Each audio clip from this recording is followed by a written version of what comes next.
কোটা সংস্কার আন্দোলনকে ঘিরে ৫ আগস্ট দুপুরে প্রধানমন্ত্রী শেখ হাসিনার পদত্যাগ ও দেশত্যাগের পর ঢাকার থানাগুলো পুলিশ শূন্য হয়ে পড়ে। এরপর শুধু থানা নয়, পুলিশের সব ইউনিটই ফাঁকা হয়ে যায়। চলমান অস্বাভাবিক পরিস্থিতি সামাল দিতে আত্মগোপনে থাকা পুলিশ ইউনিটের কর্মকর্তা ও ফোর্সকে আজ সন্ধ্যার মধ্যে কর্মস্থলে যোগদানের জন্য নির্দেশ দিয়েছেন পুলিশের নবনিযুক্ত মহাপরিদর্শক মোহাম্মদ মইনুল ইসলাম। পাশাপাশি বলেন, প্রতিটি হত্যাকাণ্ডের সুষ্ঠু ও নিরপেক্ষ তদন্ত করে যথাযথ ব্যবস্থা নিতে পুলিশ প্রতিশ্রুতিবদ্ধ। তবে এখন পর্যন্ত কোনো থানায় পুলিশ কর্মকর্তা বা সদস্যদের যোগ দিতে দেখা যায়নি। থানা ও উপ পুলিশ পরিদর্শকের কার্যালয়ের গেটগুলো রয়েছে তালাবন্দী।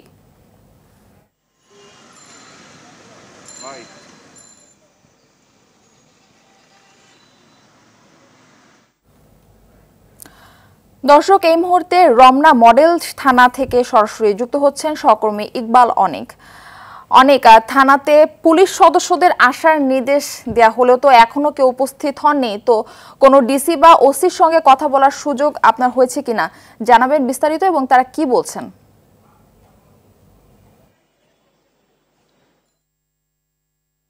আপনি যেমনটি বলছিলেন যে রাজধানীর যে থানাগুলো রয়েছে সেগুলো কিন্তু থানায় পুলিশ সদস্য শূন্য রয়েছে। গত ৫ই আগস্টে হচ্ছে যে আপনার থানাগুলোতে হামলা হয়েছিল। হামলার পর পুলিশ সদস্যরা কিন্তু তারা নিরাপদ আশ্রয়ে চলে গিয়েছিল এবং তারা কিন্তু তাদেরকে গতকাল কিন্তু হচ্ছে নতুন নবনিযুক্ত পুলিশ মহাপরিদর্শক কিন্তু তাদের যারা আত্মগোপনে আছেন বা পালিয়ে রয়েছেন তাদের সেসব পুলিশ সদস্যকে কিন্তু হচ্ছে স্ব কর্মস্থলে যোগদান করার নির্দেশ দিয়েছেন। সেটি কিন্তু আজ বিকেলের মধ্যেই কিন্তু যোগদান করতে বলেছেন। কিন্তু এখন পর্যন্ত আমরা রাজধানীর সকাল থেকে বেশ কয়েকটি থানা বা পুলিশ মহাপরিদর্শকের কার্যালয়ে ঘুরেছি, কিন্তু সেগুলোতে এখন পর্যন্ত কাউকে আমরা দেখতে পারিনি। এখানে যে আনসার সদস্যরা দায়িত্বে নিয়োজিত আছেন তাদের কাছেও আমরা জানতে চেয়েছি যে এখন পর্যন্ত কোনো পুলিশ সদস্য এসেছেন কিনা। তারা বলছেন যে এখন পর্যন্ত কোনো পুলিশ সদস্য তাদের কাছে আসেননি, বা তারা যেহেতু নিরাপত্তার দায়িত্বে রয়েছেন সেটাও কিন্তু তারা বলছেন যে তারা আসলে তারা তাদেরকে ভিতরে প্রবেশ করতে দিবেন। আরেকটি বিষয় যদি বলে রাখি, গত ৩ দিন যেহেতু নগরবাসী পুলিশ শূন্য রয়েছে, শুধু নগরবাসীই নয় সারা দেশেই বলাচলে পুলিশ শূন্য রয়েছে, সেক্ষেত্রে কিছু চক্রী মহল বা দুর্বৃত্তরা কিন্তু বিভিন্ন বাসা বাড়িতে ডাকাতি বা ছিনতাইয়ের মতো ঘটনা ঘটাচ্ছেন।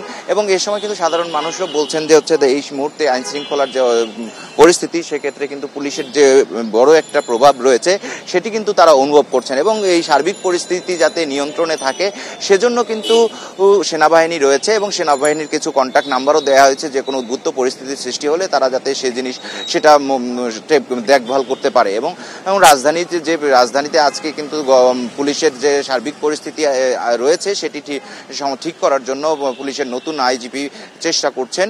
এই ছিল আমার কাছে রমনা থানার থেকে শেষ অবস্থা। অনেক ধন্যবাদ আপনাকে।